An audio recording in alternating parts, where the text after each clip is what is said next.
하나님 말씀은 주보에 있는 것과 같이 누가복음 10장입니다. 누가복음 10장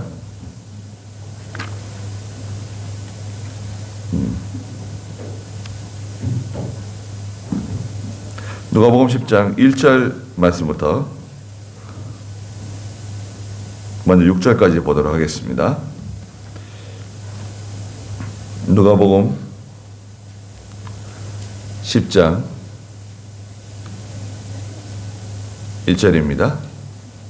이 일들 후에 주께서 다른 72명을 임명하여 자신이 가시려는 각 성읍과 마을로 둘씩 자신보다 앞서 보내시며 그들에게 말씀하셨다. 추수할 것은 많으나 일꾼들이 적으니 추수하는 주인에게 청하여 그의 추수를 위하여 일꾼들을 보내달라고 하여라. 자, 떠나라. 내가 너희를 보내는 것이 마치 어린 양들을 이리들 가운데로 보내는 것과 같다. 전대도 자루도 신발도 가져가지 말고 길에서 아무에게도 인사하지 마라. 어느 집에 들어가든지 먼저 이 집의 평화를 빕니다 라고 말하여라. 거기에 화평의 아들이 있다면 너희의 화평이 그에게 머물 것이요 그렇지 않으면 그 화평이 너희에게 돌아올 것이다. 그리고요 16절입니다. 너희 말을 듣는 자는 내 말을 듣는 것이고 너희를 배척하는 자는 나를 배척하는 것이다. 그리고 나를 배척하는 자는 나를 보내신 분을 배척하는 것이다. 72명이 기쁘게 돌아와 말하기를 주님의 이름으로 인해 악령들까지도 저희에게 복종하였습니다. 하니 예수께서 그들에게 말씀하셨다. 내가 사탄이 하늘에서 번개처럼 떨어지는 것을 보았다. 보아라. 내가 너희에게 뱀과 전갈을 밟고 원수의 모든 능력을 제압할 권세를 주었으니 아무것도 너희를 결코 해치지 못할 것이다. 그러나 악령들이 너희에게 복종하는 이것으로 기뻐하지 말고 너희 이름이 하늘에 기록되는 것으로 기뻐하여라. 그때 예수께서 성령으로 기뻐하며 말씀하셨다. 하늘과 땅의 주님이신 아버지시여, 이것들을 지혜롭고 현명한 자들에게는 숨기시고 어린아이들에게는 계시하시니 하나님께 감사합니다. 그렇습니다. 아버지시여, 이것이 아버지의 기뻐하시는 뜻이기 때문입니다. 내 아버지께서 모든 것을 내게 맡겨주셨으니 아버지 외에는 아무도 아들이 누구인지 알지 못하며 아들과 그 아들이 계시해 주고자 하는 자 외에는 아무도 아버지가 누구이신지 알지 못합니다. 그랬습니다. 네. 오늘 누가복음 10장 말씀의 제목은 추수할 것은 많으나 일꾼이 적으니 라고 말씀하신 2절의 말씀입니다. 추수할 것은 많은데 일꾼이 적다. 요한복음 4장 35절에서는 보아라, 휘어져 가지고 추수할 때가 다 되었는데 일꾼들이 적다고 말씀하셨습니다. 예수님께서 지금 말씀하실 이 당시 1세기죠. 1세기에 농사를 짓는 사람들이 추수 때를 놓친다고 하는 것은 위험한 일입니다. 한 해 동안 이거 어떻게 먹고 살, 우리 같이 쌀농사가 아니죠. 이분들은 쌀농사가 아니라 유대인들은 밀농사죠. 밀. 그래서 빵을 해가지고 우리 같이 이렇게 촉촉한 빵이 아니라 딱딱한 빵을 포도즙 있잖아요. 주스죠. 이제 진한 주스에다가 이렇게 적셔가지고 이렇게 먹는 겁니다. 그게 주식이에요. 우리가 밥 먹는 거나 이분들이 포도즙에다 딱딱한 빵을 적셔서 먹는 거나 똑같은 겁니다. 근데 지금 추수 때인데 게으름 피우고 이 추수하지 않고 이 추수 때를 놓치게 되면 어떻게 됩니까? 우리 뭐 지금은 그렇지 않지만 예전에 농사 지으신 분들 아시겠지만 이거 나락이 익었는데 제때 거둬들이지 않으면은 논바닥에 떨어집니다. 얘네들이. 그렇잖아요. 논바닥에 떨어집니다. 그러면 뭐 농사 망치는 거죠. 추수 때가 되면 벌써 일찌감치 나가가지고 아침부터 저녁 늦게까지 추수하고 볕단을 논에다 쌓아놓고 탈곡기 갖다가 날 잡아서 탈곡하고 그걸 또 바닥에 펴서 또 말리고 그 수매장에 가져가서 또 수매하고 다 그렇죠. 힘든 일을 다 통과해야 이제 밥상에 이제 쌀밥으로 올라오는 거 아니에요?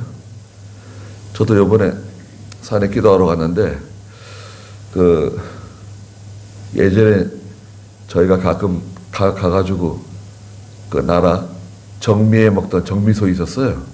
길가에. 그 정미소 아직도 있더라고요. 그 다 쓰러져 가는 정미소. 야, 깜짝 놀랐어요. 자세히 안 봤었는데 그동안에 정미소가 있는가 봤더니 그 정미소 그대로 있더라고요. 자, 말씀을 보겠습니다. 한번 1절 한번 읽어보시겠어요? 이 일들 후에 주께서 다른 72명을 임명하여 자신이 가시려는 각 성읍과 마을로 둘씩 자신보다 앞서 보내시며 그들에게 말씀하셨다. 추수할 것은 많으나 일꾼들이 적으니 추수하는 주인에게 청하여 그의 추수를 위하여 일꾼들을 보내달라고 하여라. 네. 이 일들 후에 주께서 다른 70, 괄호 열고 2를 써놨죠. 어떤 성경에는 72명이라고 기록되어져 있는 사본들이 있는 거예요. 어떤 성경에는 70명으로 기록되어져 있고 어떤 사본에는 72명이라고 기록되어져 있는데 72명이라고 기록되어져 있는 사본들도 꽤 많은 거예요. 예. 그러니까 70명 옆에다가 이를 더 붙여놓은 거죠. 예. 잘한 것 같아요. 네. 뭐 정확하게 70명인지 72명인지 우리는 알 수 없지만 뭐 그 숫자가 중요한 건 아니지만 그래도 그런 차이를 다 성경에 반영한 것은 잘한 것이라고 생각합니다. 그 다른 72명을 임명해서 자신이 가시려는 각 성읍 또 마을로 둘씩 자신보다 앞서 예수님께서 보내셨어요. 예수님께서 먼저 선택한 12명의 사도가 있죠. 6장 12절부터 16절에 가면 12명의 사도를 예수님이 불렀다라고 말씀하셨어요. 6장 한번 보시겠어요? 6장에 보면 12명이 있어요. 예수님께서 산에 가서 밤새 기도하신 후에 12명을 뽑았습니다. 6장 12절 한번 읽어보시겠어요? 그 무렵에 예수께서 기도하러 산으로 나가셔서 하느님께 밤을 새우며 기도하시고 날이 밝자 예수께서 자신의 제자들을 부르시고 그들 가운데서 12를 택하여 사도라고 칭하셨으니 제자들이 많이 있는데 그 제자들 가운데서 12명을 택해가지고 그들에게 사도라고 하는 직분을 주셨어요. 직분을 주신 거예요. 사도는 직분이에요. 사도라고 부르시고 14절 읽어보세요. 베드로라고도 부르셨던 시몬과 그의 형제 안드레와 야고보와 요한과 빌립과 바돌로메와 마테와 도마와 알페오의 아들 야고보와 열심당원이라고 부르는 시몬과 야고보의 아들 유다와 배신자가 된 가룟 사람 유다였다. 네, 이렇게 12사람이 사도로 부름을 받았습니다. 그럼 여기 72명은 누구냐? 이분들은 사도가 아니고 사도는 딱 구별되어 있어요. 에베소 2장 20절에서는 사도와 선지자들의 터 위에 세워진 하나님의 교회다 그러셨어요. 그러니까 사도는 정확하게 구분해 놓은 거예요. 계시록 21장 14절에서도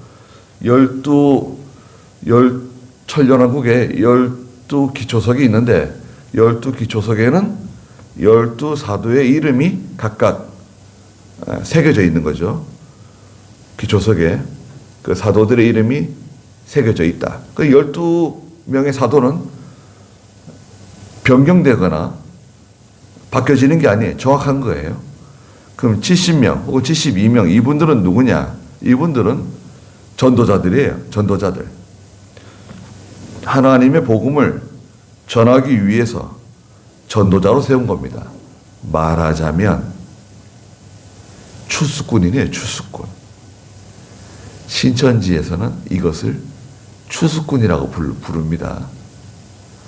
추수꾼은 뭐 하는 사람이죠? 나가서 추수하는 사람이 아니라 신천지가 말하는 추수꾼은 남의 교회를 빼앗는 사람을 추수꾼이라 그러죠. 추수꾼을 우리 송정교회 추수꾼을 집어넣어요. 처음에 한 사람 집어넣습니다. 한 사람이 우리 교회 새로 오는 거예요. 그런데 이 새로 온 사람이 얼마나 열심히 있는지 새벽 예배도 나오고 12주 생활도 잘하고 목사님 잘 받들고 충성하고 열심입니다. 근데 1년 가지고는 안 돼요. 2년, 3년 이렇게 잠복을 해요. 그러면 또 전도를 해요. 한 사람이 또 전도를 해가지고 오는 거예요. 전도된 사람은 누구죠? 또 같은 신천지야 또. 자기 사람을 자기가 데려오는 거예요. 구실은 전도한 것처럼 해가지고 한 사람씩 데려와가지고 2사람, 3사람, 4사람, 5사람 해가지고 이 사람도 열심히 해요. 열심히 합니다. 그렇게 해가지고 자기 세력을 만들어요. 자기 세력을 만들어서 영향력을 행사하기 시작하죠. 그런 다음에는 교회는 이제 또 시험이 가끔 있잖아요. 시험이 있을 때 교회를 말하자면 전복시키는 거예요. 교회 전체를 가져가는 거예요. 교회 명의를 신천지로 옮겨버리는 거예요. 쿠데타죠. 대단한 그런 아이디어를 누가 만들었을까요? 신천지 교주도 교주지만 이 뿌리가 있어요. 쭉 뿌리가 있어가지고 그 이단들이 하는 일들이 다 그런 식입니다. 사실 무서운 거죠. 근데 원래 추수꾼이 성경에 있는 거예요. 이분들이 추수꾼들이에요. 70명이 나가서 열심히 하나님의 말씀을 전하는 거예요. 여기 1절 다시 보니까 추수꾼들을 임명해가지고 자신이 가시려는 각 성읍, 마을로 둘씩 자신보다 앞서 보내셨어요. 예수님이 가시려는 저 성이 있는데 가버나움이다. 가버나움 가시려고 그러시는데 먼저 이 70명이나 72명을 먼저 보내는 거예요. 가가지고 이 사람들이 열심히 전도도 하고 예수님을 전하고 복음을 전하고 이렇게 한 뒤에 예수님께서 오셔서 복음을 전하시면 훨씬 더 복음이 효과적으로 잘 증거되는 거죠. 둘씩 보냈어요. 둘씩. 그렇죠? 둘씩 자신보다 가시려는 성에 먼저 보냈습니다. 계시록 11장 3절에 가면 증거자는 둘이다. 증거자는 둘인데 이 두 증거자가 나가서 세상에서 복음을 전합니다. 예수님께서도 사도들을 보내실 때 2명씩 보내셨어요. 2명씩. 한 명이 가는 것보다는 2명이 가는 게 낫죠. 네. 한 사람이 힘들어서 쓰러지면 옆에서 잡아주고 또 격려해주고 쓰러지지 말라고 또 또 힘이 부족하면 두 사람이 힘을 합쳐가지고 같이 하고, 우리 부부지간에도 그런 거 아닙니까? 하나님께서 그렇게 해서 부부로 다 만들어 주신 거 아니에요? 한 사람이 약할 때 또 다른 쪽에 있는 사람이 그 약한 사람을 잡아주고 챙겨주고, 힘이 부족할 때는 힘을 보태주고, 이렇게 해가지고 가정이 견고하게 세워져 나가잖아요. 근데 반대로 힘이 없어가지고 쓰러지는데 옆에서 손가락질하고 비난하고 다른 사람과 비교하고, 그렇게 되면 그 가정은 어떻게 될까요? 그거는 뭐 붕괴되는 거죠. 오래 버티지 못해요. 서로 힘을 합치고 같이 전하고, 그 여행 가는 것도요, 이 짝수로 가는 게 좋습니다. 홀수보다는.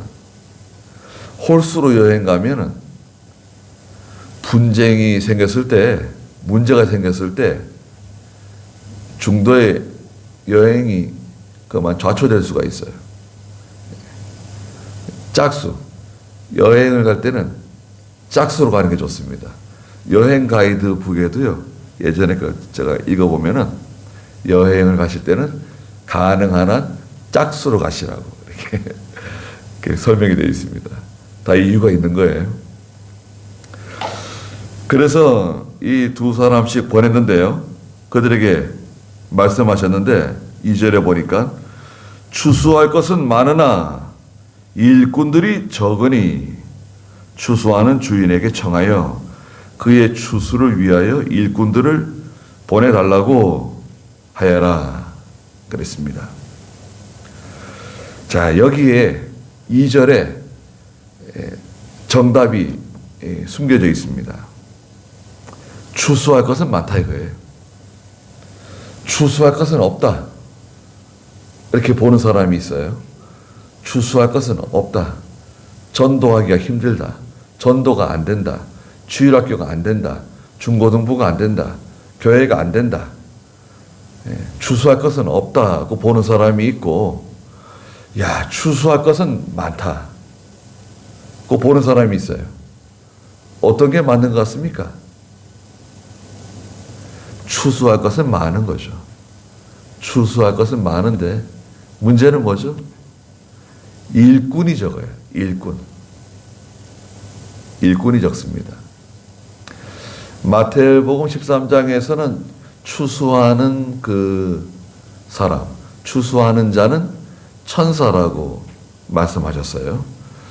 밭이 네 종류가 있잖아요. 마태복음 13장에는 밭이 네 종류가 있어요. 길가와 같은 밭이 있고, 돌짝밭이 있고, 가시밭이 있고, 그 다음에 마지막에 뭐가 있죠? 옥토가 있죠. 옥토가 있는데, 씨는 뭔가요? 하나님 말씀이다. 또 누가복음 8장 11절에도 씨는 하나님의 말씀, 그리고 밭은 사람의 마음이고, 자라게 하시는 분은 하나님이신데 추수하는 자는 누구냐? 천사가 추수한다는 거예요. 여기랑 좀 다르죠. 일꾼은 누가 일꾼이냐? 일꾼의 특징이 있어요. 일꾼은 분명히 예수를 믿는 성도입니다. 그리고 일꾼은 열심히 있는 사람이에요. 믿음 있는 사람이에요. 특별히 두 가지 특징이 있습니다. 여러분, 시골에서 농사 짓던 부모님이라든지 우리 친척 한번 생각해 보세요. 그 벼농사 짓는데, 벼농사. 우리 한국은 벼농사 짓잖아요. 모짜리를 만들어가지고 벽씨를 뿌리고, 그 벽씨도 집에서 또 소금물에 담궈가지고 뭐 소독을 하고 이렇게 해서 다 나가서 뿌리잖아요. 뿌리고 그 비닐하우스를 만들어주고 모짜리 만들어주잖아요. 그 뭐가 자라는지, 잘 자라는지 늘 나가보잖아요. 그 벼는 그 농사꾼의 발자국 소리를 들으면서 자란다는 말이 있어요. 도대체 몇 번이나 논에 가길래 발자국 소리를 들으면 자라나느냐? 농부가 보통 평균 80번 간다는 거예요. 논에 80번. 예. 80번 그 논에 들락날락 해야 그 추수를 하는 거예요. 그러니까 그 벽씨알 하나라도 떨어뜨리면 혼나고 말이죠. 떨어진 거 주워 먹고 그러는 거 아닙니까? 그랬던 거잖아요. 쌀이 얼마나 더 귀하고. 예. 얼마 전까지만 해도 우리 한국 사람들이 보릿고개 때문에 굶고 말이죠. 가을이 힘들었었는데 지금이야 뭐 참 그런 말이 낯설지만 우리나라가 얼마 전까지만 해도 가난한 나라였습니다. 개발도상국에서도 처진 그런 가난한 나라였는데 얼마나 감사합니까? 감사하잖아요. 네. 근데 이 농사꾼은 두 가지 특징이 있다 이거죠. 무슨 특징이냐? 첫째는 부지런한 사람입니다. 게으름과는 거리가 멀어요. 아주 부지런한 거예요. 그래서 로마서 12장 1절에서는 11절에서는 게으르지 말고 부지런해서 열심을 품고 주를 섬기라고 말씀하셨습니다. 로마서 12장 11절 읽어보시겠어요? 게으르지 말고 부지런하며 영으로 뜨겁게 주님을 섬겨라. 네. 히브리서 6장 12절에서도요. 너희가 게으르지 않고 믿음과 오래 참음으로 말미암아 약속들을 유업으로 받은 자들을 본받게 하려는 것이다. 하나님은 하나님의 성품이 부지런하신 분입니다. 예수님이 부지런하신 분이에요. 식사할 시간도 없었다고 말씀하셔요. 하나님은 얼마나 부지런하신 분이십니까? 우주 만물이 돌아가는 거 보세요. 지구가 돌아가는 거 보세요. 하나님이 다 그걸 주장하시는데 하나님은 성품이 부지런하신 분입니다. 게으르신 분이 아니에요. 게으름, 또 나태함이 있죠. 나태는 뭔가요? 자꾸 뒤로 미루는 거예요. 차차 하자, 나중에 하자, 훗날에 하자. 자꾸 뒤로 미루는 거. 나태하면 문제가 생기죠. 납기일을 못 맞춰요. 납기일이 있잖아요. 언제까지 뭐 물건을 납품해야 된다. 언제까지 뭘 맞춰야 된다. 나태하게 되면 납기일을 못 맞춥니다. 그 다음에 나태와 비슷한 또 형제가 하나 있습니다. 4초쯤 되는. 그게 방종입니다. 방종. 방종은 뭐냐? 이거 하면서 또 다른 걸 하는 거예요. 이 일을 하면서 또 다른 걸 해. 그러니까 이 중요한 일에 집중이 안 돼요. 예. 원래 자기가 해야 할 일 있잖아요. 본업. 농사꾼이 농사해야 되는데 농사하다가 또 저 읍내 나가서 뭐 시장에서 장사도 하고 다른 거 하다가 또 시간 되면 또 와가지고 또 농사일도 하고 그러면 농사가 안 돼요. 둘 다 안 돼. 방종은 멀리 강 건너 불 구경하듯이 보는 거예요. 이거 자기 일인데 주인의식을 가지고 우리는요 무슨 일을 하든지 주인의식을 가지고 해야 돼요. 이건 내 일이다 생각하고 해야 되는 거예요. 이건 우리 사장님 일이다. 이건 누구 일이다. 그래서 내가 어느 정도까지만 하면 된다. 이렇게 생각하면 안 돼요. 목사도 마찬가지입니다. 목사가 누가 뭐 감시하고 조사하는 사람이 없지만 하나님 앞에서 하는 일이잖아요. 모든 게 다. 하나님께서 나를 보신다. 점검하신다. 체크하는 거죠. 산에 기도하러 가도 마찬가지입니다. 누가 보는 사람은 없지만 예.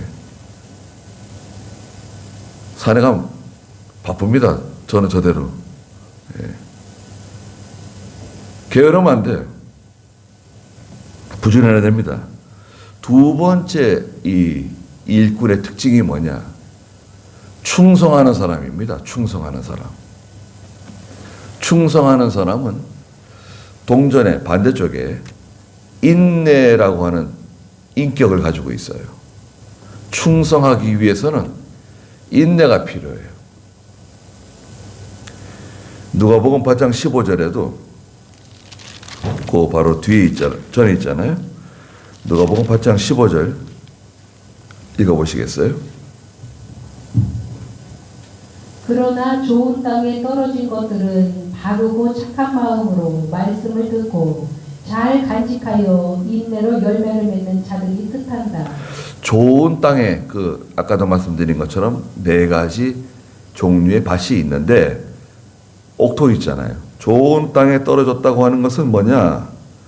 말씀을 들을 때 착한 마음으로 말씀을 잘 받고 그 말씀을 잘 간직해서 인내로 열매를 맺는 자들을 뜻한다. 열매를 맺기 위해서는 여하튼 인내해야 됩니다. 잘 참아야 돼. 견뎌내야 돼. 이건 힘든 겁니다.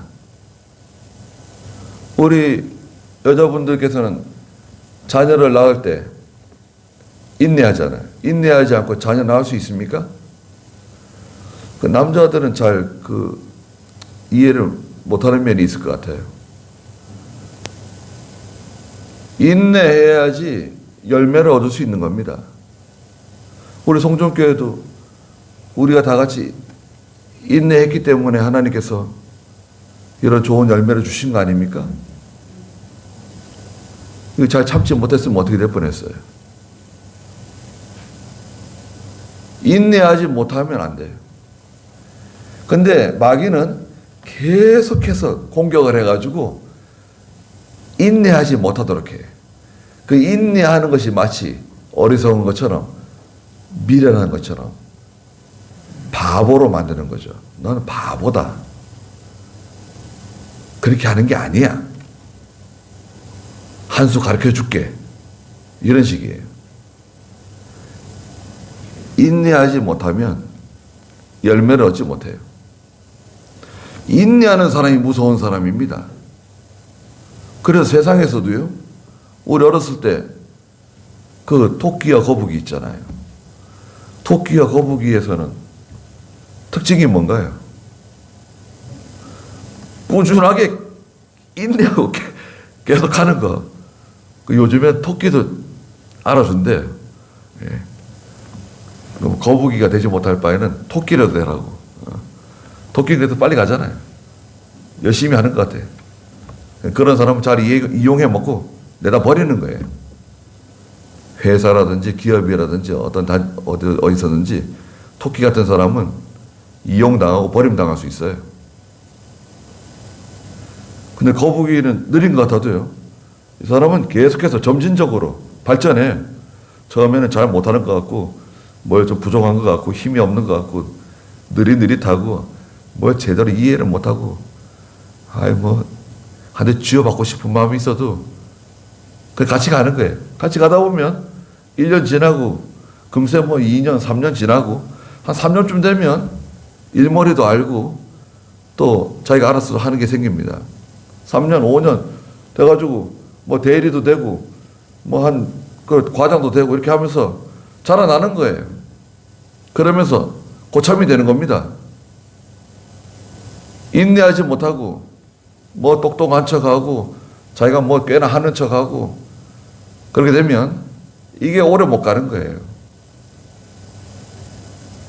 예수 믿는 것도요, 인내가 필요한데 반대쪽에는 뭐가 있죠? 충성입니다. 충성. 충성은 종종 말씀드리지만 어떤 목적을 기어이 완수하려고 하는 인격적인 성향이에요. 그 사람의 성품이에요. 어떤 일을 맡겨주면 누가 보든지 안 보든지 그 일을 완벽하게 해내려고 하는, 깊이 있고 해내려고 하는 비가 오나 눈이 오나 뭐 땅이 다 뒤집어지더라도 그것을 기어이 해내려고 하는 그런 인격이 만들어져 있어야 돼요. 하나님께서 우리에게 맡기신 거 있잖아요. 하나님이 저한테는 저한테 맡기신 일이 있고 여러분들께 여러분에게 맡기신 일이 있잖아요. 하나님이 나한테 무슨 일을 맡겼을까 생각을 한번 해보세요. 그거는 누가 시키든 시키지 않든 도와주든 도와주지 않든 그냥 하는 거예요. 그냥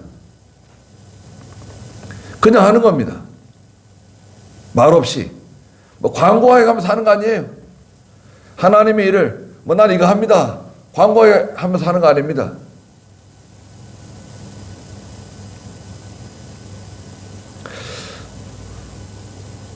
제 기억에 죄송한 얘기지만 이병용 목사님하고 산에 기도하러 가잖아요. 근데 한 번은 일주일 내내 비가 오는 거예요. 그 파월 사경에 전에 산에 가 있는데 비가 계속 오는 거예요. 비가 부슬부슬 올 때는 뭐 밖에서 밥도 하고 뭐 반찬도 이렇게 만들고 이렇게 해가지고 쟁반에다가 그죠? 커다란 쟁반에다가 밥 넣고 밥을 맨 뒤에 떠야죠. 식지 말라고. 밥은 또 돼서도 안 되고 질어서도 안 되고 약간 질적하면서 그 목사님이 드시기 좋아하는 딱 고기에 딱 맞춰가지고 밥을 뜨고 국을 뜨고 시래기국 뜨고 그 다음에 북어찜 뭐 해가지고 반찬이 한 7가지 되고 거기에 뭐 마른 반찬하고 김하고 이렇게 해가지고 상을 차리거든요. 근데 아침인데 비가 옥수처럼 내리는 거예요. 비가 막 그냥 옥수같이 내립니다. 그 텐트 안에서 일찍 깨가지고 이거 아침을 하지 않아도 아무 말씀 안 하실 것 같아요. 근데 가만히 있으니까 이게 마음이 편하지가 않아요. 그래서 한번 해보자. 비가 막 쏟아지지만 어떻게든지 한번 해보자. 뭐 다 젖어 있고 막 그런데 우산 들고 나가가지고 몸을 다 젖는 거예요. 몸을 우선 다 젖는 거고 그 다음에 이제 가스보온하고 이제 몇 가지 딱 우산 씌워놓고 시야하는 겁니다. 물방울 하나로 떨어지지 않게 빗방울 하나 떨어지지 않게 계속 닦아가면서 싹 해가지고 시간 딱 맞춰서 정각에 텐트 앞에 갔습니다. 그래가지고 목사님 식사 왔습니다. 깜짝 놀라시더라고요. 목사님이 밥을 어떻게 했냐고. 아이 참 목사님이 아주 좋아하시더라고요. 감격하셨어요. 감사하더라고요. 제 생각에도. 최선을 다하는 거죠. 그게 별거 아닌 것 같아도 별거 아닌 것 같지만 그렇게 최선을 다하니까 좋아하시더라고요. 저는 목사님 앞에서 하는 것도 있지만 하나님께서 나한테 맡겨주신 일이다 생각하고 하는 겁니다. 죽을 힘을 다해서 하는 거죠. 뭐 옷은 다 완전히 물에 빠진 생쥐꼴이 되는 거죠. 하나님의 일을 할 때는 사람들이 나를 도와주면 내가 하고 사람들이 나를 인정해주면 하고 그런 개념이 아니다 이거죠. 여러분 농사꾼이 뭐 몇 시에 들에 나가라 그러면 들에 나가고 몇 시에는 나가서 속골을 베라 그러면 나가서 속골 베고 그렇게 농사일 하는 사람 봤습니까? 그렇게 자기 일 해가지고 뭐 추수하고 그런 일은 없어요. 그런 일 생각할 수가 없습니다. 그건 누가 시키지 않아도 하는 거예요. 여러분 속에 우리 속에 믿음이 들어가잖아요. 믿음이 자라기 시작하잖아요. 그러면 몸이 자동적으로 움직이는 거예요. 몸이 자동적으로 움직입니다. 여러분 생각해 보세요. 근데 우리는 자기 일을, 자기가 원하는 것을, 내가 원하는 것을 할 때는 몸이 자동적으로 움직여요. 그런데 뭐 기도하러 가야 된다, 예배 드리러 가야 된다, 새벽에 기도해야 된다, 뭐 교회 청소를 해야 된다. 그러면 이거는 의무인 것 같고, 이건 뭔가 내가 억지로 하는 것 같고, 그렇게 되면 이미 맛을 잃은 거예요. 소금으로 말하면 맛을 잃은 소금이에요. 하나님의 일이 억지가 되고 의무인 것처럼 느껴진다? 벌써 병든 거예요. 영적으로 병들었어요. 그러니 이 추수꾼은, 일꾼은 하나님 맡겨주신 일에 대해서 충성하는 겁니다. 그런 일꾼이 적다는 거예요. 그런 일꾼이 필요한데 말이죠. 이런 일꾼이 있으면, 이런 일꾼이 한 사람만 있어도 그 교회는 잘 돌아갑니다. 그 가정은 잘 돌아가요. 회사도 마찬가지죠. 그런 일꾼이 하나 있어 보세요. 예. 사장이 걱정 안 하죠. 아마 지금쯤이면 누가 나와서 떨어진 낙엽을 쓸고 있을 거다. 공장을 청소하고 있을 거다. 기계를 다 정리하고 있을 거다. 안 봐도 압니다. 틀림없이 그 사람은 지금 그거 하고 있는 거예요. 안 봐도 알 수 있어요. 확실하죠? 그럼 확실한 겁니다. 예배당에 지금쯤 누가 와서 기도하고 있을 거다. 누가 청소하고 있을 거다. 그건 안 봐도 알 수 있는 거예요. 그런 일꾼이 적다는 거예요. 그 일꾼은 나가서 하나님의 말씀을 전하는 전도자인데요. 추수하는 주인에게 청하여 그의 추수를 위하여 일꾼들을 보내달라고 기도하라는 거예요. 일꾼이 필요합니다. 신학교에도 신학생이 많아도 그 신학생들 가운데서 그 일꾼, 다 일꾼인 것 같은데, 그죠? 그래도 좋은 일꾼이 필요해요. 네. 교회가 어려움 당하는 교회가 있으면 그런 교회를 맡길 만한 일꾼. 그런 일꾼이 참 희귀합니다. 교회가 어려움 당하는 교회들이 종종 있는데, 우리 총회도요, 어려움 당하는 교회들이 종종 있는데, 그런 교회를 이렇게 선뜻 그 사람 보내면은 걱정 없다. 맡길 수 있는 사람. 그런 일꾼이 절대적으로 필요한 시대가 되었습니다. 3절 읽어보세요. 자, 떠나라. 내가 너희를 보내는 것이 마치 어린 양들을 이리들 가운데로 보내는 것과 같다. 전대도 자루도 신발도 가져가지 말고 길에서 아무에게도 인사하지 마라. 어느 집에 들어가든지 먼저 이 집의 평화를 빕니다 라고 말하여라. 거기에 화평의 아들이 있다면 너희의 화평이 그에게 머물 것이요 그렇지 않으면 그 화평이 너희에게 돌아올 것이다. 네, 여기 몇 가지 예수님께서 말씀하셨는, 첫째는 뭐냐면 내가 너희들을 보내는 것이, 마태복음 10장 16절에도 똑같이 말씀하셨죠. 이리들 가운데 양을 보내는 것 같다는 거예요. 이리들 가운데, 이리가 여러 마리가 있는데 그 가운데 양 한 마리 집어넣는 거예요. 그럼 그 양 어떻게 될까요? 아유, 이거 뭐 생각만 해도 끔찍합니다. 이리들 가운데 양 한 마리가 들어가 있다. 이건 뭐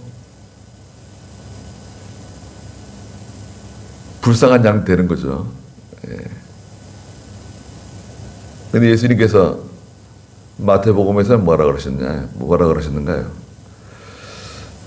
뱀같이 지혜롭고 비둘기같이 순결해라. 그러면 그 이리들을 이길 수 있다는 거예요. 뱀이 되라는 게 아니라, 뱀이 있더라고요. 아주 산에 있는 저희 어머니한테 전화가 왔어요. 얼마나 춥냐고 그러면서 뱀 조심하라 그러더라고요. 그래서 제가 알지, 한겨울에 뱀이 어디 있습니까? 뱀이 다 지금, 뱀 없어요. 그리고 하루 따뜻한데 나와서 성경을 보고 이렇게 앉아있는데, 가만히 있는데 뱀 지나가는 소리 들려요. 그러고 보니까, 아니, 뱀 한 마리가 나와가지고요, 돌아다니고 있는 거예요. 양집하는 곳에. 아니, 저 녀석이, 독사인데요. 예전에 제가 뱀이고 뭐든 다 살려줬거든요. 저 개울 건너편에 다 던져줬어요. 근데 누가 저한테 하는 말이, 뱀은 살려주면 다시 와가지고 너를 문다 그러더라고요. 뱀은 거기 사는 뱀이래요. 그러니까 뱀 보면 대신대로 그냥 죽이라 그러더라고요. 그러니까 이번에 단호하게 아주 그냥 처단을 했습니다. 예. 뱀같이 지혜로우라는 말씀이 뭔가요? 뱀이 되라는 게 아니라, 뱀이 그 마귀의 지혜를 받아가지고 하와와 아담을 넘어뜨렸잖아요.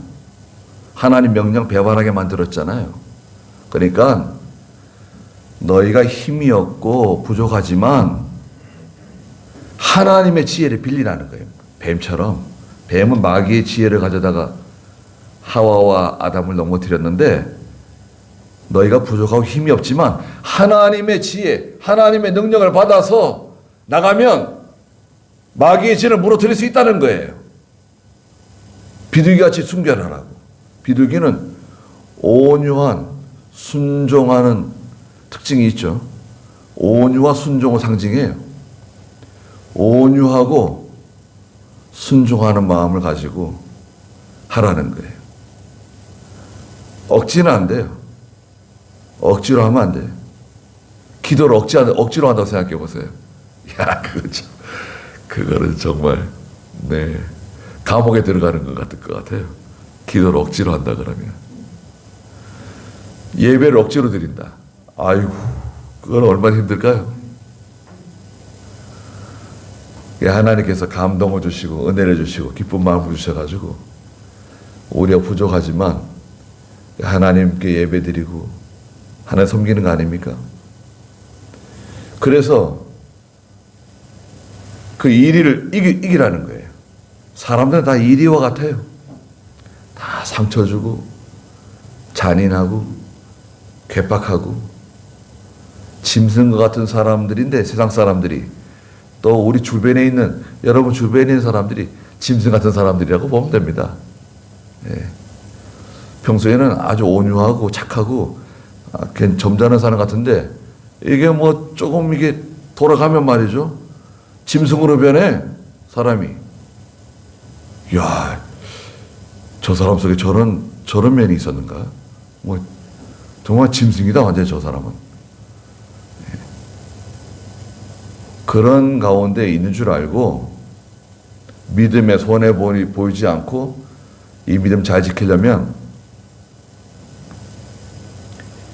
하나님의 지혜를 가져야 됩니다. 능력을 힘입어야 됩니다. 그리고 두 번째는 전대, 자루, 신발 가져가지 말라는 거예요. 전대는 돈주머니입니다. 자루는 뭐 이것저것 물건 챙겨가는 거예요. 먹을 거 챙겨가는 거예요. 신발, 그런 거 신경 쓰지 말라는 거예요. 뭐 옷을 뭐 입고 신발을 어떻게 하고 집을 어떻게 하고. 하나님의 일에 순종해 나갈 때, 믿음으로 나갈 때 돈 걱정하지 말 것. 돈이 없어서 못한다. 돈 때문에 안 된다. 아유. 그리고 뭐 도와주는 사람이 없어서 못해요. 협력해주는 사람이 없어서 못해요. 그냥 하면 돼. 그냥 자기 일 하면 돼. 자기가 혼자 하면 돼. 누가 도와주면 하고 도와주면 안 하고 하나님이 그런 건가요? 그런 거 아닙니다. 그냥 하는 거예요. 그냥. 어떻게 한다고요? 그냥 하세요. 그냥 하는 겁니다. 누가 안 나왔네, 누가 안 도와주네, 누가 뭐 자기 일을 안 하네, 투덜거리고 뭐 누굴 비난하면서 하는 거 아닙니다. 그냥 하는 거예요. 감사함으로. 내가 하면 되는 거지 뭐.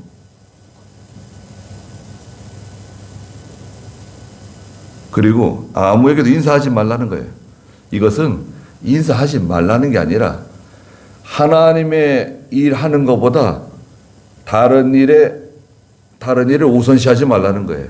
사람에게 인사하고 안부 묻고 뭐 이렇게 대화하고 그게 우선이 아니라 지금 이게 더 중요한 거다. 길에서 사람 만나가지고 붙잡고 말하는 게 우선이 아니라 예배드리러 왔으면 예배가 우선이고 전도하러 갔으면 전도가 우선이고 기도하러 갔으면 기도가 우선이고 우선해야 될 거 있잖아요. 그걸 하라는 거예요. 다른 거 신경 쓰지 말고 다른 거 하지 말고 우선해야 될 게 있어요.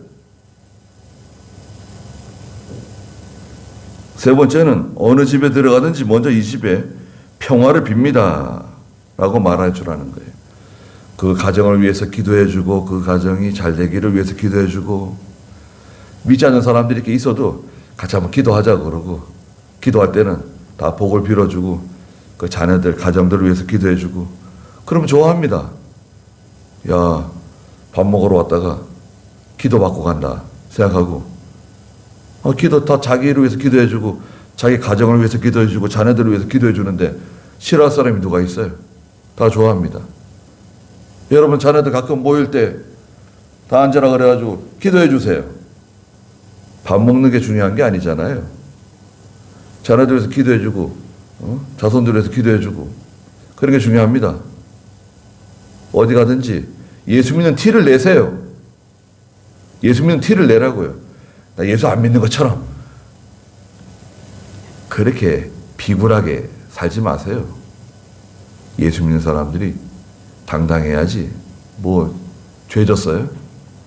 그리고 얼마나 능력 있는 사람들인데 하나님의 영광이 함께하는 빛의 자녀들이 음침하게 쭈그러 들어가지고 그렇게 하면 안 됩니다.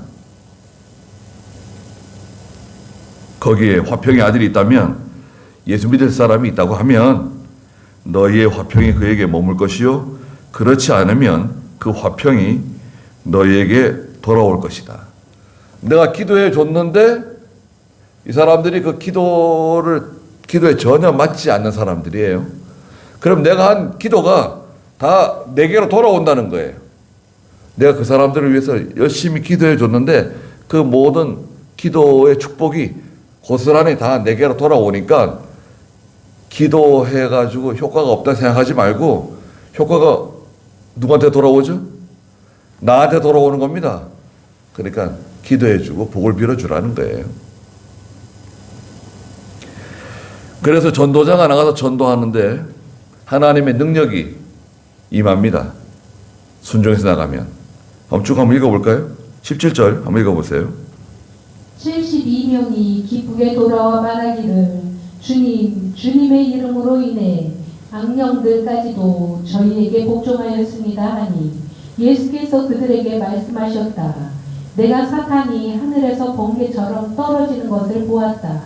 보아라, 내가 너희에게 뱀과 전갈을 밟고 원수의 모든 능력을 제압할 권세를 주었으니 아무것도 너희를 결코 해치지 못할 것이다.